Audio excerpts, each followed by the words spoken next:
petites bulles, bienvenue dans la bulle de Virgie, j'espère que vous allez bien. Alors aujourd'hui j'ai choisi de vous faire une guidance, parce qu'on parle tout le temps de changement, de challenger dans cette année. Alors beaucoup de retours aussi pour certains, mais en tout cas être challengé par des choses qui vous viennent face à face, qui viennent vers vous. Parfois des choses du passé, des situations du passé, ou simplement des choses nouvelles, mais où on vous demande d'aborder les choses différemment. Et j'ai choisi de faire une série que je vais faire effectivement par signe astrologique. Donc je vais vous demander, comme pour le tirage précédent, de vous manifester. Je vais faire ici tous les signes, donc je relaisse l'opportunité à tous les signes de se manifester. Et je vais aller chercher effectivement qu'est-ce qui arrive à vous, qu'est-ce que ça va vous apporter, le challenge que ça va être, peut-être la façon dont on vous encourage à l'aborder pour pouvoir vous aider au fil de cette année. Et si effectivement je vois que certains signes ressortent à nouveau davantage par les manifestations, des vues, des pouces, des commentaires, eh bien je ferai des petits bonus, soit qui iront directement ensuite de ces guidances suivant la guidance, soit qui viendront prolonger pour apporter d'autres messages. On verra un petit peu ce qu'il en suivra. Mais en tout cas, les motivés me motiveront effectivement à les récompenser davantage. Donc voilà, à tout de suite. Je vais commencer avec les Verseaux et puis certainement les Capricornes, les Lions, les Taureaux. Je crois que ce sont ceux qui ont été en fait les signes que j'ai déjà refaits pour l'autre guidance, parce que ce sont ceux qui sont le plus manifestés déjà. Et puis je ferai tous les autres signes. À tout de suite. Les Lions, bienvenue dans la bulle de Virgie. Et oui, vous faisiez partie de ces signes qui vous étiez les plus manifestés lors des petites guidances de janvier où j'avais fait les 12 signes. Je reviens avec les 12 signes, je reviens avec vous dans les premiers signes puisque vous avez été dans les premiers à être très motivés. Donc continuez à être bien motivés pour que je puisse éventuellement, je referai de petites guidances derrière pour ceux qui auront été motivés, qui ont mis des pouces, qui auront mis des commentaires, pour ceux qui se seront finalement le plus montrés attentifs, motivés face à mon travail. Donc c'est comme ça que j'ai envie de travailler maintenant, hein, c'est de finalement récompenser davantage ceux pour qui ça a de la valeur. Donc voilà. Manifestez-vous les lions pour que je puisse encore vous refaire une petite guidance supplémentaire sur votre signe. Alors, qu'est-ce qui vous revient pour cette année 2025 qui va vous challenger? Eh bien, il y a un truc qu'il va falloir laisser s'effondrer. Ouais, on nous dit oui. Il y a vraiment quelque chose à laisser s'effondrer. Il y a une tour. Hein. Avec la tour, il y a quelque chose qui doit mourir, qui doit s'arrêter, qui doit s'effondrer pour pouvoir reconstruire autre chose. Alors, autre chose ou la même chose, mais autrement. Il y a quelque chose à laisser s'effondrer parce que ça n'est plus aligné avec vos valeurs et vous voulez quelque chose qui soit aligné avec vos valeurs. Donc, vous laissez s'effondrer tout un schéma, tout un système de valeurs qui ne sont plus les vôtres. Ça peut être un schéma familial, dans le boulot ou un couple. Ça peut être plein de situations que vous devez laisser partir parce que ça ne vous correspond plus. Vous avez des valeurs qui ne sont plus les mêmes. Est-ce que c'était une valeur familiale que vous avez défendue longtemps et qui là n'est plus la vôtre? C'est tout à fait possible. Ici, on sent bien qu'il y a une nécessité de laisser s'effondrer ce qui n'a plus lieu d'être et c'est ce qui n'est plus aligné avec vous. Vous allez faire ça pour certains dans le silence. Avec cette reine d'épée ici, il y a une volonté de décider. Alors là, c'est pas tellement la reine qui décide, c'est le roi. Mais ici, on pourrait le faire avec beaucoup de bienveillance, si on peut dire. Mais la reine d'épée n'est pas la plus bienveillante de toutes, même si bon, parmi toutes les reines, elles sont toutes dans cette façon de bien faire les choses. Mais celle-ci, elle a quand même le cœur plus froid, plus déçue. On parle toujours de la divorcée, de la séparée, de la veuve, de cette reine qui a mis son cœur de côté pour prendre une décision beaucoup plus logique, pragmatique et avec un certain système d'analyse.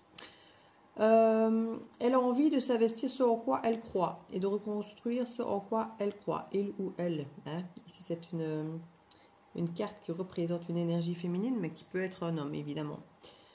On a cette sensation aussi d'être effectivement pris au piège.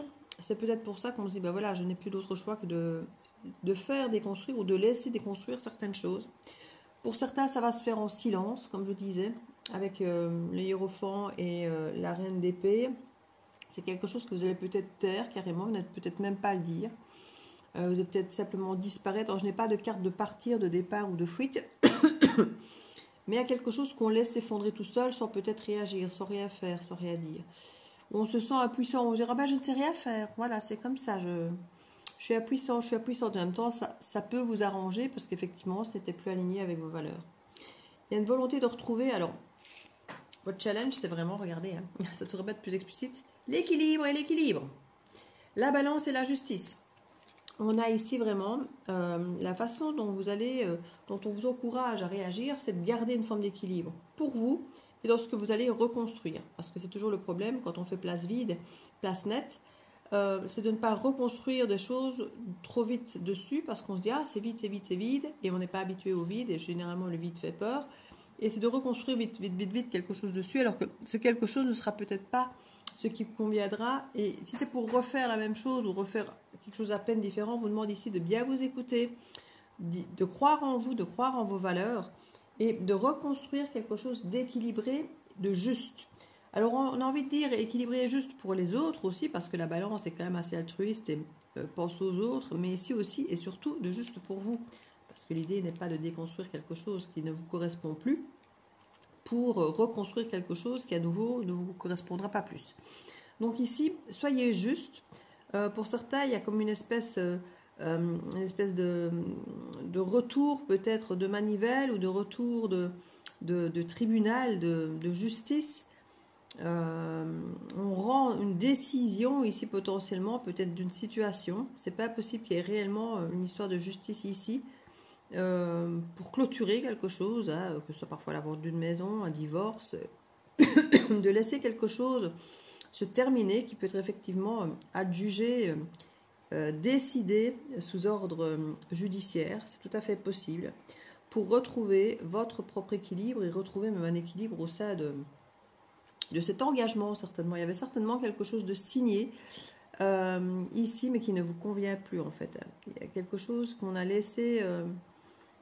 Vous ne vous sentiez plus à votre place, vous vous sentiez impuissant dans cette histoire et c'est quelque chose qu'il a fallu, un contrat qu'il a fallu casser quelque part. Hein. Peut-être avec l'aide, ah voilà le chat, peut-être, eh bien mon chaton, viens, viens mon Smax, tu viens, allez viens, allez hop. C'est justement les lions, c'est justement les lions. Oh. Voilà, voilà. Donc, c'est votre défi, c'est votre challenge ici, les lions, c'est de pouvoir effectivement rendre décision de façon équilibrée, sans pour autant être dans l'excès d'autorité, de colère. Il y a une nécessité ici simplement de vous écouter, d'être juste pour vous, pour les autres. D'accepter le fait que certaines choses doivent s'effondrer, surtout si ça n'est plus aligné avec vous et si vous vous sentez impuissant dans l'histoire, mais apparemment vous n'êtes pas si impuissant que ça. Mais j'ai l'impression que c'est plutôt dans l'autre sens. Vous vous dire, ben voilà, ça s'effondre, mais je ne sais rien faire, parce que finalement, c'est peut-être même vous qui l'aurez provoqué en silence, cette situation. Ce n'est pas possible du tout. Donc voilà, c'était court ici comme petite guidance. Je la ferai plus longue si je n'en ai que 2-3 à faire, hein, celles qui se seront davantage manifestées. Quand je les fais toutes, généralement je les fais plus courtes parce que j'en ai 12 à faire. Et vu que j'en fais quand même beaucoup pour l'instant en collectif et avec les signes, ben voilà, voilà. Donc n'hésitez pas à vous manifester. Je vous fais plein de bisous. À très vite les lions. Ciao, ciao.